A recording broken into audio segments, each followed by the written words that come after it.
हमें हसन रदी अल्लाह ताला अन्हु को पता है ये कायनात का वो अजीम शख्स है, हसन इब्ने अली, वो अजीम हस्ती है।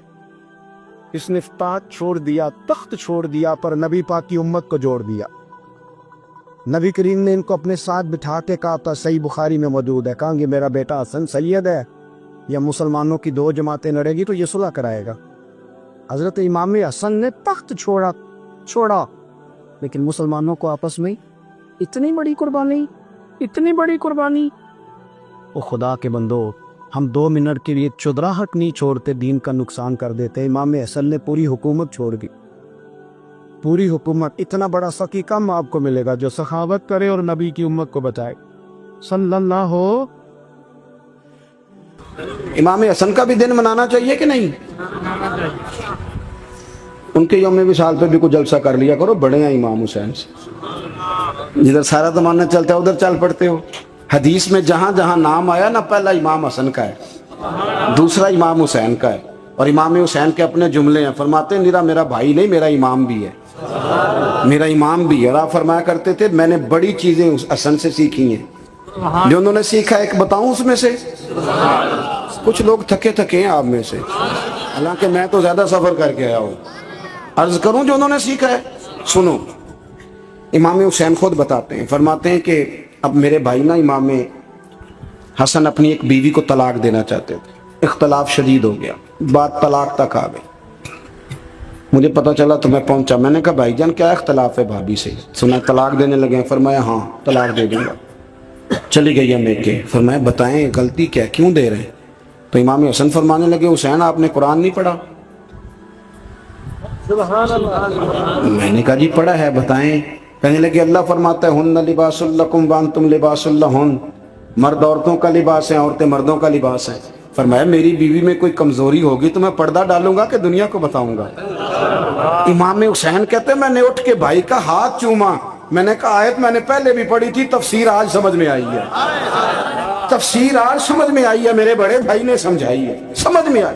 कहते हैं कुछ दिनों के बाद इमाम हसन ने बीवी को तलाक दे दी। मैं फिर आया और मैंने कहा मेरे शानों वाले भाई आप भी बता दें क्या मसला था? तो कहते मेरा माथा चूमा मेरे बड़े भाई ने और कहने लगे हुसैन छोड़, वो गैर महरम बीबी है, मैं किसी गैर की बातें तेरे साथ क्या करूं? तलाक दे दी, गैर महरम हो गई, अब उसका जिक्र क्या छेड़ना? कहते मैं समझ गया कि मेरा भाई कुरान की उस रूह को जानता है जो हुसैन तक भी पहुंच रही है। भाइयों इमाम हसन रदी अल्लाह ताला अन्हु, आपको पता है ये कायनात का वो अजीम शख्स है, हसन इब्ने अली, वो अजीम हस्ती है जिसने ताज छोड़ दिया, तख्त छोड़ दिया, पर नबी पाक की उम्मत को जोड़ दिया। नबी करीम ने इनको अपने साथ बिठा के कहा था, सही बुखारी में मौजूद है, कहा ये मेरा बेटा हसन सैयद है, या मुसलमानों की 2 जमातें लड़ेंगी तो ये सुलह कराएगा। हजरत इमाम हसन ने तख्त छोड़ा, ताज छोड़ा, लेकिन मुसलमानों को आपस में इतनी बड़ी कुर्बानी। यहाँ तो भाई छोटा सा मसला होता है, मस्जिद में अच्छे भले इमाम साहब नमाज पढ़ा रहे होते हैं, बच्चे पढ़ रहे होते हैं, और मस्जिद में तो तकरीबन 15-20 चौधरी इतवार मस्जिद में होते हैं। ਤੁਹਾਡੇ ਪਿੰਡ ਤੇ नहीं है इंज? चलो अल्लाह का शुक्र है जी, इतने नहीं थोड़े ने, चलो अल्लाह करे वो भी नाल ही रल जाए। दरवेश ही चंगी चुदरा दा की करना है। तो वैसे मैंने देखा है थोड़ी सी जो किसी शहर की बड़ी मस्जिद होती है उसमें 15-20 चौधरी होते हैं, और मौलवी साहब की मजबूरी है सब की मान के चलना, 2 की ना माने कारी साहब, 2 की।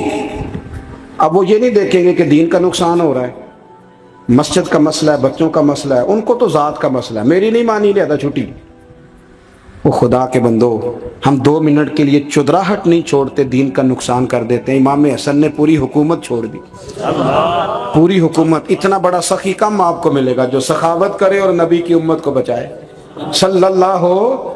ये बात बयान नहीं होती, अक्सर नहीं होती, शायद पूरे करबला में आपने ना सुनी हो, इल्ला माशाअल्लाह। इसको समझे इमाम हसन। और फिर मजे की बात, इमाम हसन भी शहीद हुए, जहर दिया गया, और जब वो शदीद बीमार हो गए ना, जहर असर कर गया, तो इमाम हुसैन आए, बड़े परेशान हुए, रो पड़े, कहने लगे भाई मुझे बताओ किसने जहर दिया? तो इमाम हसन कहने लगे हुसैन मुझे शक है एक शख्स पर, लेकिन शक है भाई, اگر صرف شک ہے تو میں کسی بے گناہ کو بدنام کیسے کر دوں؟ تمہیں کیسے نام بتا دوں؟ یہ نامعلوم پرچے کراتے نہیں ہم روز ہی نامعلوم پرچے، جس پہ دشمنی ہے اس کا نام لکھا دو، ختم ہو گئی بات۔ امام حسن کی تربیت دیکھو، فرمانے لگے جس پر مجھے شک ہے اس کا نام بتا دوں، تو اگر وہ نہیں تو بے گناہ کا ذکر کیسے کر دوں؟ تو امام حسین فرمانے لگے بھائی جان اگر وہی ہوا تو آپ فرمانے لگے اگر وہی ہوا نا تو حسین پھر بھی تو چھوڑ دے، میں نے رب کے سپرد کر دیا، اللہ بہترین انتقام لینے والا ہے۔ اللہ اتنا بڑا حوصلہ سیدہ کے بیٹے کا، شیر کے بیٹے کا، شیروں جیسا کلیجہ، اتنا دل دریا سمندروں ڈونگے، کون دلان دیاں جانے۔ او بھائی تھوڑا حوصلہ کر، جتن تے ہر کوئی کھیڈے، تو ہارن کھیڈ فقیرہ، اور جتن دا مل کوڈی پیندی، ہارن دا مل ہیرا۔ او کہیں بیک بھی تو ہو نا، کہیں تو درگزر بھی تو کرنا، کہ ہر جگہ چھا کے رہنا ہے، ہر جگہ چھا کے رہنا ہے۔ میرے ایک سنگی ہیں، آپ کو پتہ یہ جو سٹیج پہ بیٹھنے والے لوگ ہوتے ہیں نا، یہاں تو اچھے لوگ بیٹھے ہیں، میری طرح کے جو لوگ جو سٹیج پہ بیٹھنے کا عادی ہو جاتا ہے وہ نیچے بیچارہ بیٹھ بھی نہیں سکتا، یہ مسئلہ ہو جاتا ہے۔ میں اکثر کہتا ہوں کہ کبھی نیچے بیٹھ کے تو دیکھو کیا فرج ہوتا ہے۔ اگر کسی بندے کی کوئی شان ہے تو وہ جو سب سے پیچھے بیٹھا ہے اس کی شان ویسی کی ویسی ہے، کوئی کمی آ جائے گی؟ کچھ بھی نہیں۔ مجھے ذاتی طور پر دیانتداری سے کہتا ہوں، مسجد میں بیٹھا ہوں، جب میرے آنے پہ لوگ نعرے لگاتے ہیں مجھے تکلیف ہوتی، میں کہتا ہوں یار نبی پاک کی نعت چل رہی تھی، اس کا ادب زیادہ ہے یا اجمل قادری کا ادب زیادہ ہے؟ چھوڑیں آپ، جو آیا ہے وہ بیٹھ جائے گا، ختم ہو گئی بات۔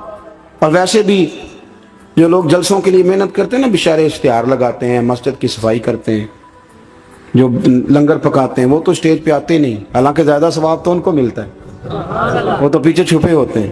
میں کئی دفعہ مجھے پتہ چل جائے نا اس کارکن نے زیادہ کام کیا اس جلسے کے لیے، تو میں اس کے کان میں کہتا ہوں میرے لیے بھی دعا کری، اس لیے کہ تو نے محنت کی ہے، تیرا اجر اور ہے۔ ہم تو شان سے آئے بیٹھے اور چھٹی کر گئے۔ بھائی تھوڑا پیچھے بھی دیکھیں، نبی کریم کے پورے خاندان کی قربانیاں، پورے خاندان۔ دوپہر کو کھانا نہ پکا ہو تو ہمارے بچے موبائل توڑ دیتے ہیں، اور شام کو مرضی کا نہ پکا ہو تو واک آؤٹ کر جاتے ہیں، کہتے ہیں لے آؤ پیسے پھر برگر لے آئیے، میری مرضی کا نہیں پکا۔ سیدہ فرماتی ہیں میرے گھر میں مہینہ چولہا نہیں جلا، مہینہ چولہا، 3 روزے رکھے سیدہ فاطمہ نے، مولا علی نے، امام حسن نے، امام حسین نے، اور تینوں دن افطار کے وقت فقیر مانگنے آ گیا تو کھانا وہاں دے دیا۔ آپ کا کیا خیال ہے جو بے صبرہ آدمی ہو وہ کربلا میں جا کے لڑے گا؟ جس کو عادت ہی نہ ہو بچپن سے ٹھہرنے کی وہ لڑے گا؟ جو ذرا سی بات پہ ڈگمگا جاتا وہ لڑے گا؟ اسٹیج پہ نہیں بٹھایا تو لڑ پڑے وہ لڑے گا؟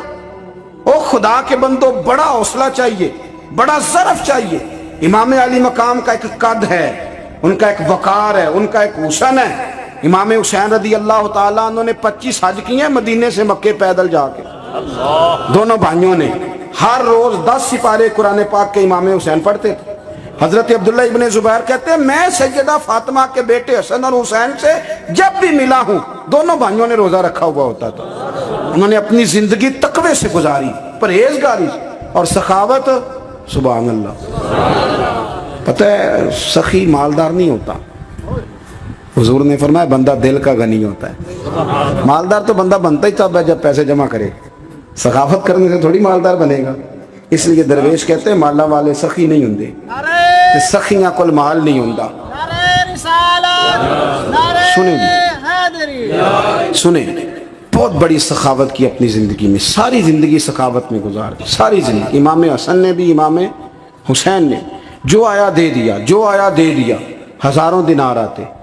ایک دن ایک فقیر مانگنے آ گیا تو امام حسن حسین دونوں تھے، کہنے لگا میں نے سنا ہے بڑے لاجپال ہو، غریب ہو، مہربانی ہو جائے۔ فرمایا بیٹھ جاؤ، رزق آنے والا ہے۔ تھوڑی دیر گزری تو 3000 دینار آئے۔ ویسے میرے کو 3 لاکھ روپیہ ہوتے مسیطے کنے دینے چاہیے؟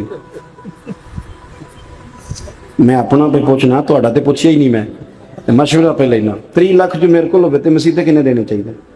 تسی ظاہر ہے ان کو دیانتداری والا مشورہ ہی دینا ہے نا، جی کرنا جو ہی دسنا دینا۔ کتنا؟ 1000؟ میں کبھی کبھی پیار سے بات سناتا ہوں۔ ایک سنگی میرے پاس آیا، کہنے لگا سب دعا کرو اللہ میں پیسے دے، میں وہ راج دیاں گا۔ میں کہ یا اللہ انہوں 10 کروڑ دے، 9.5 کروڑ تیرے راج دے چھڑے گا۔ وہ بھی ہسی آئی ہے جی میں تسی ہسے ہو نا، آمین نہیں سوا کی۔ ਜਾਂ ਚੁੱਪ ਕਰ ਗਿਆ ਜਾਂ ਕੋਰਨ ਲੱਗ ਗਿਆ। ਉਹ ਮੈਂ ਕਿਹਾ ਕਰਮਾਂ ਲਿਆ ਆਮੀਨ ਤੇ ਆ, ਤੈਨੂੰ ਤੇ 50 ਲੱਖ ਫੇਰ ਵੀ ਪਿਆ ਬਚਦਾ ਸੀ, ਲੇਕਿਨ ਅਸੀਂ ਦੁਆਵਾਂ ਵਿੱਚ ਵੀ 9.5 ਕਰੋੜ ਦੇਣ ਲਈ ਤਿਆਰ, ਨਾਰਾਜ਼ ਨਾ होना, दुआओं भी तैयार नहीं, मिजाज ही नहीं, तबीयत ही नहीं। सैयदा फातिमा ज़हरा के पास 40 ऊँट खड़े थे। एक बीबी आई, वो कहने लगी अम्मा जी ये जो ऊँट खड़े हैं ये मेरे हैं, अब बताएं मैं अल्लाह के रास्ते में दूं तो कितने दूं? सैयदा फातिमा कहने लगी एक बकरी दे दे। वो कहने लगी हुजूर अगर आपके पास 40 होते तो आप कितने देती? सैयदा फरमाने लगी मैं सारे के सारे दे देती। तेरे लिए मसला और है, मेरे लिए फतवा और है, सारे दे दे। 3000 दिनार आए इमाम हसन और हुसैन के पास, फकीर बैठा है। फकीर कहता है मेरे दिल में ख्याल था कि 5-10 दे दें तो मेरी मौज बन जाएगी, पर मुझे नहीं पता था कि इतने सखी घराने के पास आया हूं। 5-10 दे दें तो मौज बन गई। कहते इमाम हसन ने 3000 दिनार मेरी हथेली पे रखे और मेरा माथा चूम के कहने लगे यार मेरा तो ख्याल था कि तेरे इंतजार पर तुझे कुछ मिलेगा, पर ये रख ले, मुझे पता होता कि तुझे इतना मिलना है तो मैं तुझे इंतजार न कराता। जल्दी दे, खुद भीख दे, खुद ही कहे मंगते का भला हो। अपनी जिंदगी नफासत से गुजारी अहले बैत, कुर्बानी दे के गुजारी।